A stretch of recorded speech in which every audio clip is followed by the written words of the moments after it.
ভারতবর্ষের সবথেকে উঁচুতে অবস্থিত নর্থ সিকিমের গুরুদম্বার লেক বেড়াতে গিয়ে সেখানকার চলার পথের সমস্ত অভিজ্ঞতা এবং সেখানকার প্রাকৃতিক সৌন্দর্যের অনুভূতি সবটাই আজকে আপনাদের সঙ্গে এই ভিডিওতে শেয়ার করব।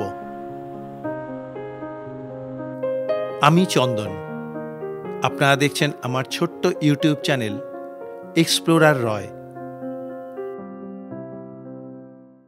সুপ্রভাত বন্ধুরা, আজকে 10ই ডিসেম্বর 2024। আজকে আমরা যাচ্ছি গুরুদম্বার লেক দেখতে। গুরুদম্বার লেক কিন্তু দীর্ঘদিন বাদে তারপরে আজকে প্রথম খুলছে। প্রথম থেকে বাঙালি পর্যটক হিসেবে আমরা কিন্তু যাচ্ছি। এই গুরুদম্বার লেক যাওয়ার আগে আমরা 8 বন্ধুরা মিলে বেরিয়েছিলাম নর্থ সিকিমের লাচুং হয়ে 0 পয়েন্ট, ইয়াংথাম ভ্যালি এবং ইস্ট সিকিমের নাথুলা পাস এবং ছাঙ্গু লেক। সেই সব বেড়ানোর অভিজ্ঞতা এবং খরচ গত 2 পর্বে আপনাদের সঙ্গে ভাগ করে নিয়েছি। এবারে যাচ্ছি আমরা 3 বন্ধু, বাকিরা কলকাতাতে ফিরে গেছে তাদের ব্যক্তিগত কাজের জন্য। আমরা 3 বন্ধুতে মিলে সকাল সকাল ব্রেকফাস্ট করে নিলাম। হ্যাঁ, সবাই চলে গেছে। আমরা এতজনের টিম ছিলাম, মানে এই 3 জন। ঠিক আছে, বলে না যে ভগবান শিব ডাকলে, ভগবান শিব যেমন উঁচুতে থাকে, না ডাকলে যাওয়া যায় না। ভারতবর্ষের সবথেকে উঁচু লেকে যাচ্ছি, ওটা হয়তো আমাদের ডাকছে। একদম তাই। আর প্রথম দিনকেই প্রথম বাঙালি। একদম। ব্রেকফাস্ট করেই বেরিয়ে পড়লাম। গ্যাংটকে আমরা ছিলাম আসমাসোম নামে একটি হোটেলে। এখন আমরা ছোট গাড়িতে করে বাজার স্ট্যান্ডে যাচ্ছি। ওখান থেকে বড় গাড়ি করে তারপরে যেতে হবে লাচেং। কারণ সকাল 8টা থেকে রাত্রি 8টা পর্যন্ত বড় গাড়ি কিন্তু গ্যাংটক প্রপার শহরের মধ্যে ঢুকতে দেয় না। তাই জন্য আমাদের ছোট গাড়ি করে যেতে হয় বাজার স্ট্যান্ড বা অন্যান্য স্ট্যান্ডে যায়, সেখান থেকে বড় গাড়ি ছাড়ে। ক্রিস্টা, ইনোভা এগুলো ঢুকতে দেয়। হ্যাঁ, এই গাড়িগুলো ঢুকতে দেয়। এগুলো 7 সিটার, যেগুলো 7 সিটার পর্যন্ত ঢুকতে দেয়। চলুন তাহলে যাওয়া যাক। গ্যাংটক হোটেলে থাকা, খাওয়া, গাড়ি ভাড়া এগুলো সবই আমাদের প্যাকেজের মধ্যেই রয়েছে।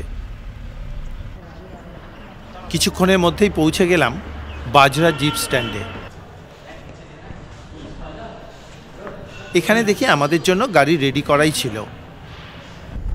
এখন বাজে বেলা 11:15। বেরোতে অনেকটা দেরি হয়ে গেছে। ঠিক আছে, কোনো অসুবিধা নেই। আজকে আমাদের নাইট স্টে হবে লাচেং। তারপরে আগামীকাল আমরা দেখতে যাব গুরুদম্বার লেক। পুরো জার্নিটা সঙ্গে থাকুন। আশা রাখি অনেক ইনফরমেশন দিতে পারবো এবং জার্নিটা আপনাদেরও ভালো লাগবে। এবারে আমরা গ্যাংটক শহরকে পেছনে ফেলে এগিয়ে চললাম। এই গুরুদম্বার পুরো ট্রিপটা আমরা করছি পথের সন্ধানে ট্রাভেল এজেন্সি মারফত। কারণ এই পথের সন্ধানে ট্রাভেল এজেন্সির মারফতেই কিন্তু গেছিলাম লাচুং এবং 0 পয়েন্ট, ইয়াংথাম ভ্যালি। খুব সুন্দর সার্ভিস পেয়েছিলাম বলে ওখানেই ওয়েট করে গেছি ওদের কাছে। একটু হাতে সময় নিয়ে যেই শুনলাম যে গুরুদম্বার লেক খুলছে, সঙ্গে সঙ্গে আবার চলে এলাম। আমি এই পথের সন্ধানে ট্রাভেল এজেন্সির নাম্বার আপনাদেরকে ডেসক্রিপশন বক্সে দিয়ে দিচ্ছি। যারা মনে করবেন তারা কিন্তু সরাসরি ফোন করে কথাবার্তা বলে নিতে পারবেন। তবে হ্যাঁ, এটা কিন্তু প্রমোশন কোনো প্রোগ্রাম নয়, আপনাদেরকে আগেই বলে দিচ্ছি। ওনাদের ব্যবহার থেকে শুরু করে এবং ওনাদের হোটেল ব্যবস্থা, গাড়ি সবটাই কিন্তু খুব ভালো লেগেছে। তাই জন্যই আপনাদেরকে দিলাম, আমি রেকমেন্ড করতেই পারি নির্দ্বিধায়। আমাদের গাড়ি আঁকাবাঁকা পাহাড়ি পথ ধরে এগোতে থাকলো। কি অপূর্ব সুন্দর এই পথ! বড় বড় পাইন গাছ আর পথের ধারে এইরকম ছোট ছোট ঘর, সব কিছুতেই যেন এক স্নিগ্ধতার ছাপ। বেশ ভালো লাগছিল এই পথ ধরে চলতে। এইভাবেই প্রকৃতিকে দেখতে দেখতে একটার পর একটা গ্রাম ছাড়িয়ে প্রায় 1 ঘন্টা পথ চলার পর গাড়ি আমাদেরকে এখন দাঁড় করালো হিমালয়ান ভিউ পয়েন্টে। এখান থেকে কাঞ্চনজঙ্ঘা দেখা যাচ্ছে। তখন চোখের সামনে ঢেউ খেলানো পাহাড়ের বিভিন্ন চূড়া দেখা যাচ্ছে। ওই যে দেখা যাচ্ছে সাদা হালকা, ওটা হচ্ছে কাঞ্চনজঙ্ঘা। এইখানে একটা চা বা কফি খাওয়ার জায়গা আছে, আর বসে খাওয়ার জন্য যে জায়গাটা, সেটা এই জায়গাটা দেখুন, আপনাদের দেখাচ্ছি।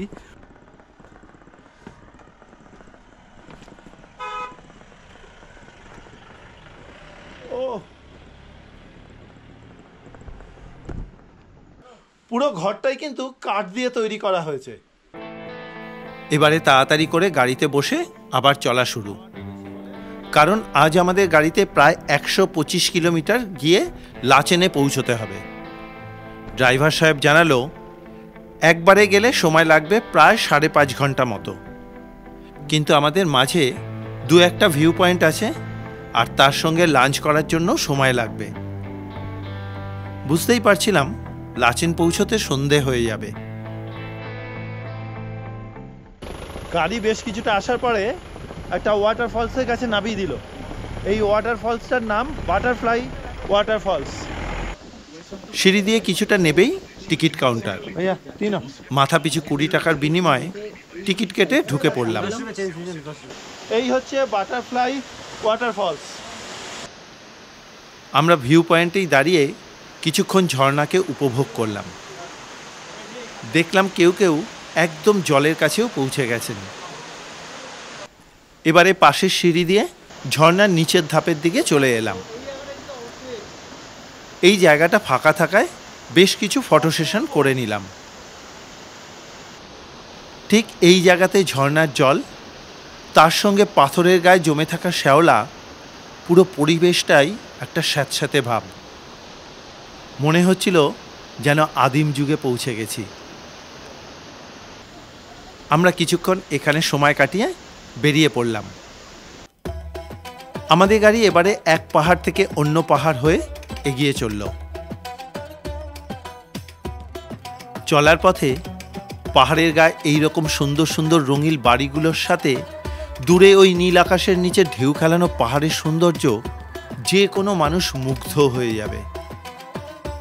সিকিমের এই প্রাকৃতিক সৌন্দর্যের জন্যই তো দূর দূরান্ত থেকে পর্যটকেরা ছুটে আসেন এই জায়গাতে। এই রাস্তা খুবই সরু, কিন্তু এই রাস্তাতে কত সুন্দরভাবে বড় বড় ট্রাকও যাওয়া আসা করে। দেখতে দেখতে আমরা দিকচু বাজার ছাড়িয়ে এগিয়ে চললাম। বাদিক দিয়ে বয়ে চলেছে খরস্রোতা তিস্তা নদী। যেতে যেতে চোখে পড়ল 2023 সালের সিকিমের প্রাকৃতিক বিপর্যয়ের ক্ষত। এখন অবশ্যই এই দিকের রাস্তাঘাট সব সুন্দরভাবে তৈরি করা হচ্ছে। কাজও চলছে যুদ্ধকালীন তৎপরতায়। রাস্তায় যত এগোচ্ছি তত এখানকার অবস্থা দেখে অবাক হচ্ছে। এইভাবে বেশ কিছুক্ষণ চলার পর ভালো রাস্তা পেলাম। ড্রাইভারের সঙ্গে কথা বলে জানতে পারলাম এতক্ষণ আমরা শর্টকাট রোড দিয়ে এসেছি। এবারে আমরা মেন রোডে পড়লাম। এই রাস্তাটা মূলত গ্যাংটক থেকে লাচুং এবং লাচিং যাওয়ারই রাস্তা। আমরা দূরত্ব কমানোর জন্য যে রাস্তা ধরেছিলাম সেই রাস্তাতেই বাটারফ্লাই ওয়াটারফলসটা পড়ে। যাই হোক, আমরাও এগিয়ে চললাম এই পথ ধরে। এখন বাজে বেলা 2:45। এসে পৌঁছলাম মনগন গ্রামের 0 পয়েন্টে। এইখানটাতে দুটো রাস্তা দুদিকে ভাগ হয়ে যাচ্ছে। এই যে ডান দিকের রাস্তাটা, এই রাস্তাটা যাচ্ছে হচ্ছে লাচুং লাচেং এই দিকে, আর বাদিকে রাস্তাটা নেমে যাচ্ছে, এটা যাচ্ছে কাশ্মীরের দিকে। আর এই জায়গাতে এখন আমাদের লাঞ্চ ব্রেক। এই যে হোটেলটা রয়েছে, এই হোটেলেই আমরা এখন খাওয়া দাওয়া করব। ঢুকে পড়লাম হোটেলের মধ্যে। এবারে খাবার নিয়ে নিলাম। মেনুতে ছিল ভাত, ডাল, মিক্সড সবজি এবং চিকেন। Thank you. বেশ ভালো। আর চিকেনের বাটির মধ্যে 3 পিস করে চিকেন আছে। খাওয়া দাওয়া কমপ্লিট করে তাড়াতাড়ি করে বেরিয়ে পড়লাম, কারণ আজকে আমাদের রাত্রে থাকতে হবে লাচেন। এখান থেকে দূরত্ব এখনও পর্যন্ত 70 কিলোমিটার। তাড়াতাড়ি করে গাড়ি ছাড়ি, তারপরে যাওয়া যাক। চলুন আমাদের সাথে। গাড়ি এবারে ডান দিকের রাস্তা ধরে পাহাড়ের আরও ওপর দিকে উঠতে থাকলো। বেশ কিছুটা যাওয়ার পর গাড়ি মঙ্গন গ্রামের মধ্যে দিয়ে এগোতে থাকলো। এটা একটা বড় মার্কেট এরিয়া। মঙ্গন গ্রাম থেকে এগোনোর পরেই ক্রমশ চোখে পড়ল 2023 সালের সেই প্রাকৃতিক ধ্বংসলীলা। যদিও এখন রাস্তা আস্তে আস্তে ঠিক করা হচ্ছে, আগামী কিছু মাসের মধ্যেই পুরো ঠিক হয়ে যাবে। কিছুক্ষণ বাদেই আবার সুন্দর রাস্তা চোখে পড়ল। এরপরে নাগা গ্রামকে পেছনে ফেলে সামনের দিকে এগিয়ে এলাম। এই নাগা গ্রামকে ক্রস করেই চলে এলাম। কিছু দূর আসার পরে এইরকম একটা সমতল মতন জায়গাতে সমস্ত গাড়িকে আটকে রেখে দিয়েছে, কারণ বিকেল 4টের পর থেকে কিন্তু এই রাস্তা আবার খুলে দেবে, তারপরে আমরা সামনে এগোতে পারবো। যদিও আমরা এখন বাজে প্রায় 3:55, সেই সময় এসে পৌঁছেছি, আর কিছুক্ষণ বাদেই কিন্তু রাস্তা ছেড়ে দেবে। পাহাড়ের মধ্যে একটা বড় জায়গাতে তখন সব গাড়ি অপেক্ষায় আছে রাস্তা খোলার জন্য। বিকেল 4:06 সব গাড়ি ছাড়তে শুরু করলো। আমিও আমাদের গাড়িতে বসে পড়লাম। কিছু দূর এগোতেই আবার সেই বিপর্যয়ের অংশ দেখতে পেলাম। এই দিকে নাগা গ্রামটাই সব থেকে বেশি ক্ষতিগ্রস্ত হয়েছে। বহু বাড়িঘর তো ভেঙে গেছে, আর কিছু বিল্ডিং পরিত্যক্ত অবস্থায় এখনো দাঁড়িয়ে আছে। আরও কিছুটা এগোতেই দূরে নাগা ফলস দেখতে পেলাম। এত দূর থেকেই বুঝতে পারছিলাম এর সৌন্দর্য কেন মানুষকে এত আকর্ষণ করে। বিপর্যয়ের আগে এখানে সব টুরিস্টরাই এর সৌন্দর্য দেখার জন্য বেশ কিছুক্ষণ সময় কাটাতো, কিন্তু বর্তমানে দাঁড়ানোর মতন আর পরিবেশ না থাকায় আমরা দাঁড়ালাম না। এই দিকের রাস্তাঘাট নতুন করে তৈরি করা হচ্ছে। আমরা খুব সাবধানে এই পথটা পেরিয়ে এলাম। দেখতে দেখতে বিকেল থেকে সন্ধে হয়ে এলো। আরও বেশ কিছুক্ষণ যাওয়ার পর ড্রাইভার একটা দোকানের সামনে এসে গাড়ি দাঁড় করাতেই আমরা সবাই মিলে সেই দোকানের ভেতর ঢুকে পড়লাম। ভেতরে ঢুকেই আমরা চায়ের অর্ডার দিয়ে প্রবল ঠান্ডায় নিজেরা তাপ নিতে শুরু করলাম। এরপর গরম গরম চা চলে এলো। আমাদের ড্রাইভার সাহেব এখান থেকে একটা জ্যাকেট কিনে নিচ্ছে। এই একটা দোকানে সমস্ত কিছু পাওয়া যায়, জ্যাকেট থেকে শুরু করে কোল্ড ড্রিঙ্কস, চা, সবজি সব। সাধারণত পাহাড়ের ওপর দিকে এই ধরনেরই দোকানগুলো হয়ে থাকে। এবারে আবার গাড়িতে উঠে বেশ কিছুক্ষণ চলার পর এখন বাজে রাত্রি 10:04, এসে পৌঁছলাম লাচেনে।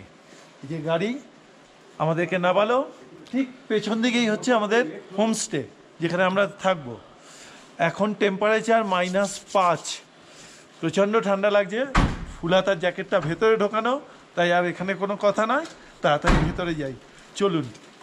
তাড়াতাড়ি করে হোটেলে ঢুকে পড়লাম। আমাদের রুম ছিল 2nd ফ্লোরে। ঘরে ঢুকেই শান্তি পেলাম এখানকার ব্যবস্থা দেখে। আমরা এই রুমে 3 জন থাকব। একটা ডবল বেড খাট আর একটা সিঙ্গেল বেড খাট, নিচের দিকে কার্পেট বেছানো।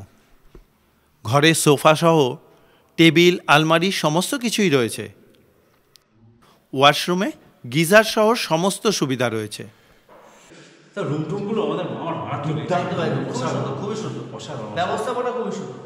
খুব সুন্দর। এবারে তাড়াতাড়ি চলে এলাম ডাইনিংয়ে রাতের খাওয়ার জন্য। রাতে ছিল ভাত, ডাল, সোয়াবিনের তরকারি এবং ডিমের কারি।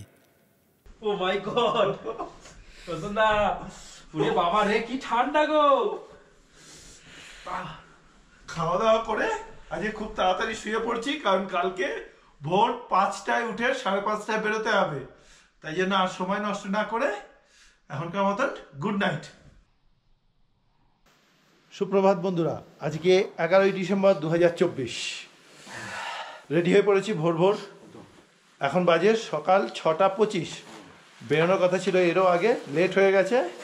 চলুন তাহলে তাড়াতাড়ি করে বেরিয়ে পড়ি, কারণ এখান থেকে গুরুদম্বার লেক যেতে সময় অনেকটা লাগবে, কারণ ডিস্টেন্স প্রায় 60 কিলোমিটার মতন।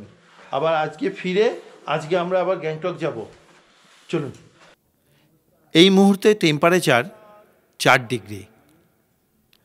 আর যারা নর্থ সিকিমের 0 পয়েন্ট এবং ইয়াংথাম ভ্যালি যাবেন তারা গুরুদম্বার লেক দেখে লাচেনে এসে লাঞ্চ সেরে তারপরে এখান থেকে যাবেন লাচুংয়ে। আমরা ম্যাগি খেয়ে বেরিয়ে পড়লাম।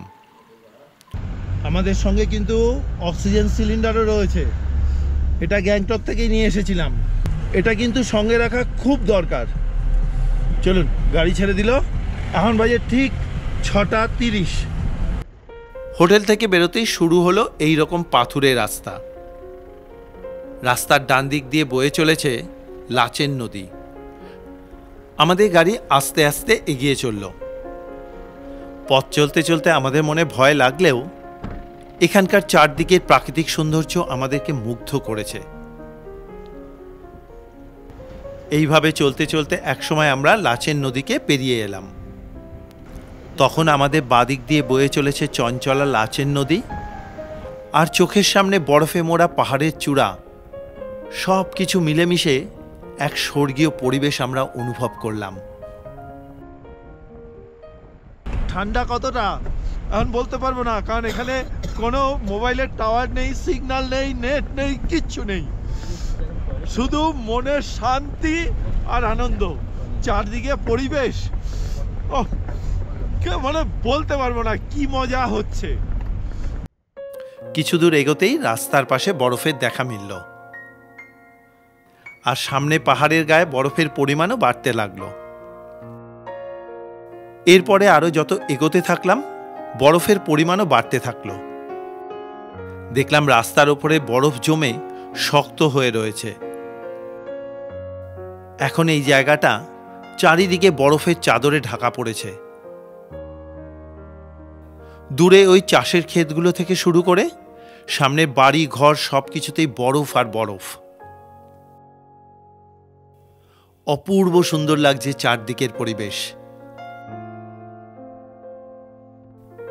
এবারে আরো যত ওপর দিকে উঠছি ততই বরফের পরিমাণ বাড়তে থাকলো। এইগুলো সব ঝুড়ো বরফ। গতকাল রাত্রেই এখানে স্নোফল হয়েছে বলে জানতে পারলাম। দেখতে দেখতে আমরা পৌঁছে গেলাম থাঙ্গু ভিলেজ।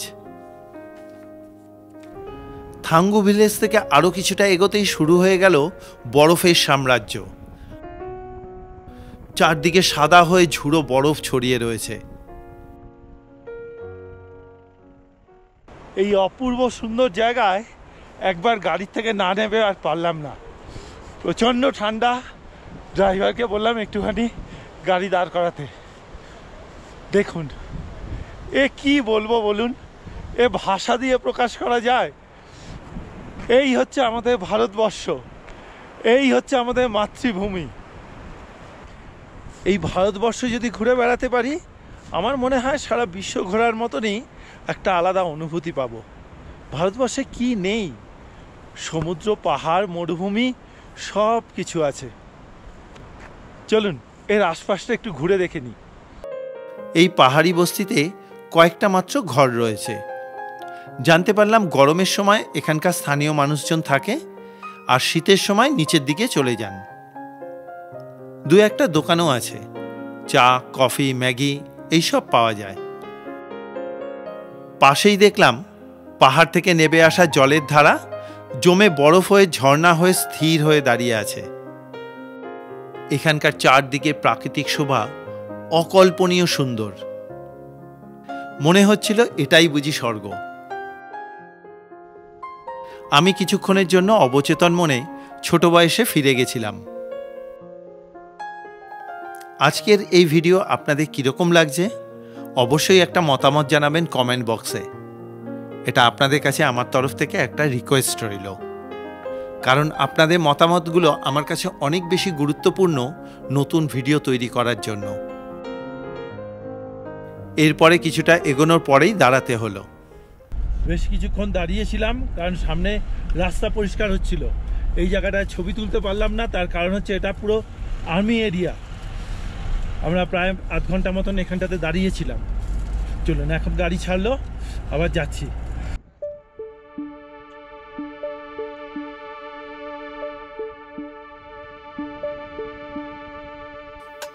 যত আরও সামনের দিকে এগোচ্ছি, প্রকৃতি তার রূপের ডালি আরও আমাদের কাছে মেলে ধরছে। ওই যে সামনের দিকে বরফে মোড়া পাহাড়টা, ওটা দেখে তো আমি প্রথমে কৈলাস পর্বত ভেবেই বসেছিলাম। তখন ড্রাইভার সাহেব আমাকে ভুলটা ভাঙিয়ে দিলেন। এই পাহাড়টা আমাদের ভারতের মধ্যেই অবস্থান করছে। যাই হোক, ওটা যে নামের পর্বতই হোক না কেন, প্রকৃতির এই এক অদ্ভুত সুন্দর সৃষ্টি চোখের সামনে দেখতে পেলাম। আরও কিছুক্ষণ চলার পর বরফ কমতে শুরু করলো। শুরু হলো রুক্ষ পাহাড়ি মরুভূমি। চারিদিকে ধুধু করছে রুক্ষ পাহাড়। এখানকার পাহাড়গুলো দেখে মনে হচ্ছে আমরা লাদাখে চলে এসেছি। ও, একই জায়গাতে কত ধরনের সিনিক বিউটি আছে। আসতেই হবে, কিন্তু নর্থ সিকিম আসতেই হবে।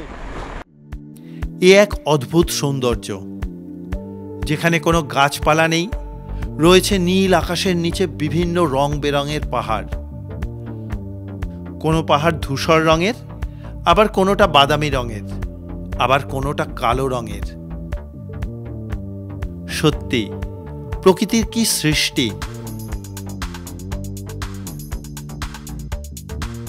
এইভাবে আমরা আরো বেশ কিছুক্ষণ চলার পর সকাল 11টা বাজে অবশেষে এসে পৌঁছলাম এই গুরুদম্বার লেক।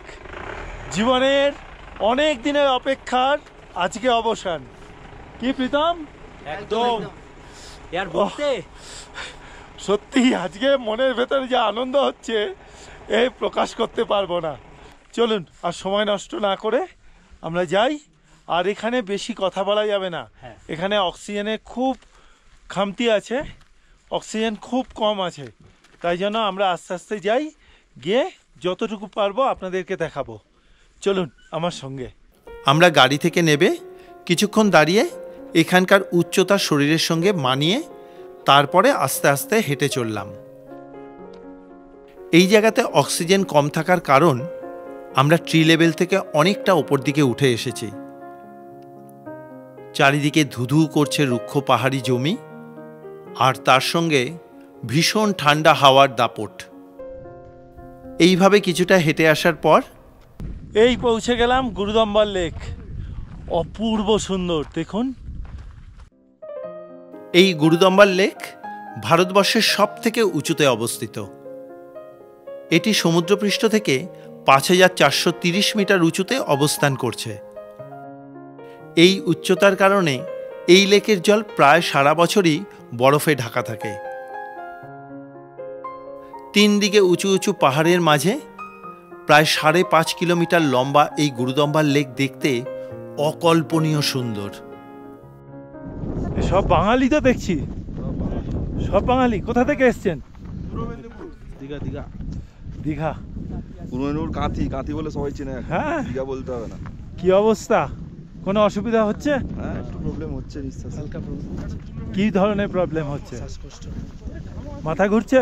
মাথা ঘুরছে না, মাথা আস্তে আস্তে ঘুরছে, তো এখন ঠিক আছে। এখন ঠিক হয়ে গেছে একদম। আপনি কোথা থেকে এসেছেন? আমি সোদপুর। এই গুরুদম্বার লেক বৌদ্ধ এবং শিখ ধর্মাবলম্বীদের কাছে এক পবিত্র স্থান। এবারে আমি লেকের জলের ধারে যাব বলে সিঁড়ি দিয়ে নেবে এগোতে থাকলাম। হাঁটতে হাঁটতে একদম লেকের পাশে চলে এসেছি। একদম এই যে লেকের জল, এই খুব পবিত্র জল। না, এখানে বেশি কথা বলা যাবে না, মাথা ঘুরতে শুরু করছে, কথাও জড়িয়ে জড়িয়ে আসছে। তাই জন্য বেশি কথা বলবো না। চলুন আপনাদেরকে দেখিয়ে দিই। এই গুরুদম্বার লেক নামটি আসে ৪র্থ শতাব্দীতে বৌদ্ধ ধর্মের প্রচারক গুরু পদ্মসম্ভবের নাম থেকে।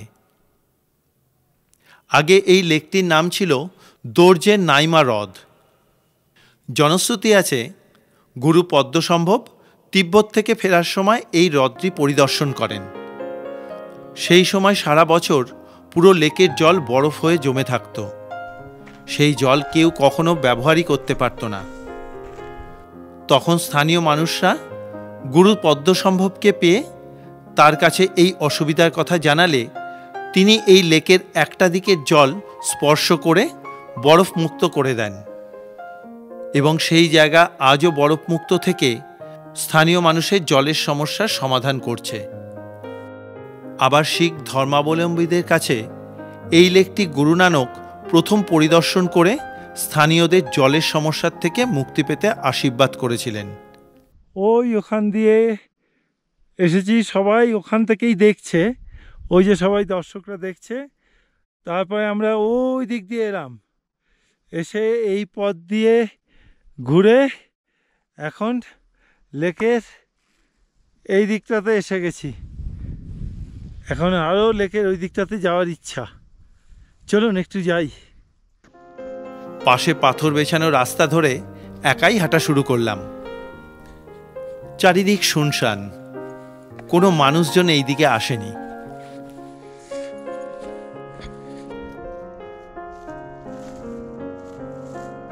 কিছুক্ষণ লেকের পাশে দাঁড়িয়ে প্রকৃতির এই অপূর্ব সৌন্দর্য অনুভব করলাম। আজকের এই ভিডিও আপনাদের কীরকম লাগছে অবশ্যই কিন্তু একটা মতামত জানাবেন কমেন্ট বক্সে। এটা কিন্তু আমার তরফ থেকে আপনাদের কাছে একটা রিকোয়েস্ট রইল।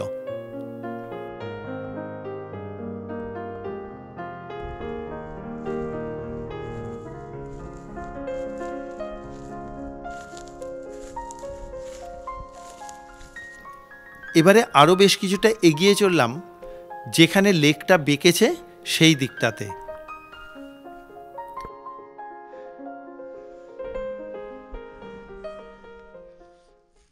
আর ভেতরে ঢুকবো না, বুঝতে পারছি না যে লোকজন কি আছে না আছে। আমি তো কারোকে দেখতে পাচ্ছি না, কোথায় কোন বিপদ লুকিয়ে থাকবে কে জানে। তাই জন্য আর যাচ্ছি না, এখন ব্যাক করব। অনেকটা যেতে হবে, আমার সঙ্গে একজন কেউ থাকলেও আমি চলে যেতে পারতাম না। এখন ফিরে যাই। এবারে ফেরার জন্য হাঁটা লাগালাম।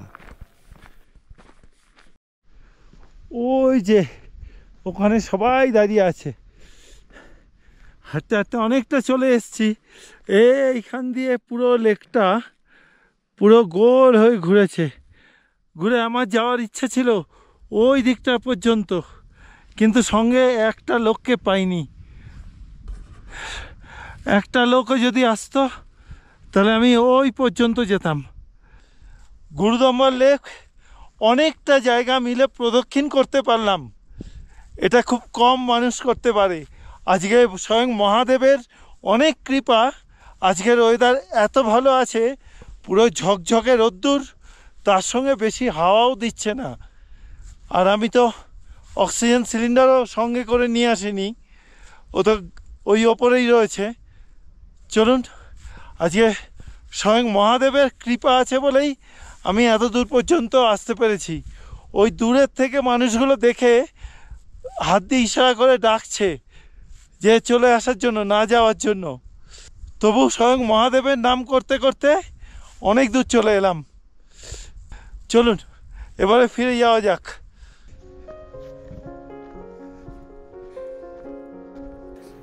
আমি যে জায়গা থেকে লেকে নেমেছিলাম সেই জায়গায় এসে দেখি কোনো মানুষজন নেই। আমার জন্য আমার দুই ভাই অপেক্ষা করছে। এবারে গাড়িতে উঠে বসলাম। এখন বাজে বেলা 12:38। আমাদের গাড়ি ছাড়লো। এবারে গুরুদম্বার লেককে বিদায় জানিয়ে বেরিয়ে পড়লাম লাচেনের উদ্দেশ্যে। এই হচ্ছে অক্সিজেন সিলিন্ডার, যেরকম নিয়ে এসেছি সেরকমভাবে ফিরিয়ে নিয়ে যাচ্ছি। কারণ আমাদের তিনজন যে বন্ধুরা রয়েছি তাদের কারোরই লাগেনি। তার কারণ সবথেকে বড় পয়েন্ট হচ্ছে আমাদের শরীরের ফিটনেস। আমরা নিজেরা কেউ স্মোক করি না এবং সকালবেলা উঠে হালকা ফ্রি হ্যান্ড এক্সারসাইজ করি। এইটার জন্য কিন্তু আমাদের অক্সিজেনের মাত্রাটা খুব ভালোভাবে অ্যাবজর্ব করেছে।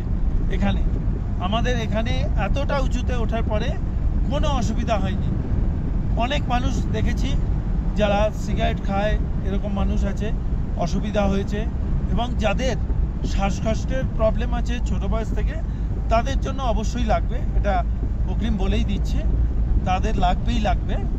তবে আপনাদেরকে একটা অনুরোধ করছি, চেষ্টা করুন স্মোক করা বন্ধ করে দিতে। আমার মনে হয় অনেক ভালো থাকবে শরীর। কি ভাই, তাই কি না? একদমই তাই। আর আমি সত্যি কথা বলতে আজ পর্যন্ত একটা বিড়ি বা সিগারেটের টুকরো মুখে ঢুকিয়ে দেখিনি যে কেমন হয়। হয়তো সেটাই আজকে আমাকে এই জায়গায় পৌঁছে দিয়েছে। একদম তাই। এইভাবে পথ চলতে চলতে মাঝে একটা আর্মি পরিচালিত ক্যান্টিনে ঢুকে কিছু খেয়ে নিলাম। এখানে যাত্রীদের সুবিধার্থে অক্সিজেনের ব্যবস্থাও আছে। আবার গাড়িতে বেরিয়ে চললাম লাচেনের পথে। এই গুরুদম্বার লেক বেড়ানোর খরচ আমি ডেসক্রিপশন বক্সে দিয়ে দিলাম। আপনারা দেখে যোগাযোগ করে নিতে পারেন সৌভিকদার সঙ্গে। আমি এনাদের সঙ্গে বেরিয়ে খুব স্যাটিসফাইড। আমি যোগাযোগ করার জন্য নাম্বারও দিয়ে দিলাম।